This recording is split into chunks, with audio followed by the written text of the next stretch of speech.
Clarion broadcast, we are your hosts, Olivia and Zoe. We'd like to start by congratulating all of the seniors that committed last week. But before everyone goes off to college, we've still got a few weeks left of school.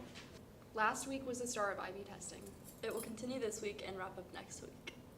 This week on Thursday is midterm progress reports, which means we still have 1/8 of the school year left. Also, watch out for groundlings in the Black Box Theater next week. That's all for this week. See you next week.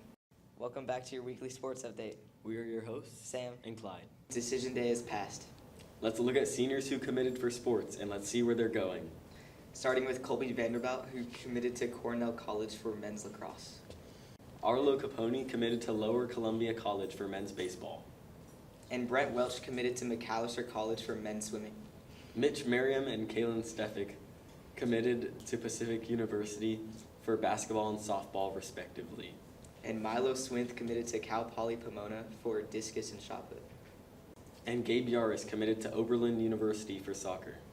Now for the D1 commits. Lucy Bernardo committed to University of San Diego for women's rowing.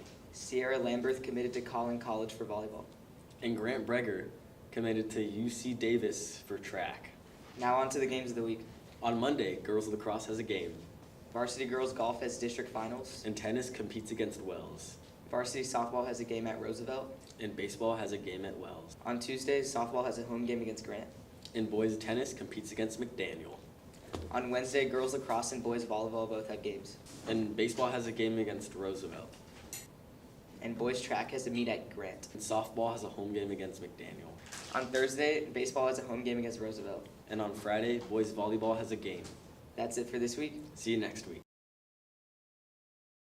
My name is Chelsea Banky. I teach Art 1-2 here at Cleveland, and this is my first year at Cleveland. I like teaching at Cleveland because I feel like, as opposed to some of the other schools that I've worked at, Cleveland is a place that kind of empowers its student body. I feel like you can really see the spirit and the energy of the students in the hallways, in the classes. I work with a bunch of creative kids in my Art 1-2 classes, so I feel like Cleveland is a place that really values its students, and I feel lucky to be here. I think murals are important, particularly in a school environment, because you get to see, again, that personality and the values of the students on the wall. I think it's another form of communication, and one that we don't see often, particularly in these moments where we're rebuilding schools and there's newer schools. I think Cleveland is one of those places that you can see the history of this place on the walls, and even in that walkthrough night we had the other night, that was one of the most common things I heard people say is you can see the history of this building, you can see the history of the people and the students that have gone through here, and another form of valuing the voice of the kids that are here. I'm very partial to this Portland postcard mural, I think just because it's right outside of my classroom. I feel like it's a nice way to ground as you walk to the hallway. It's a nice reminder, and I think it's one of those murals that speaks a little bit to the history of this place.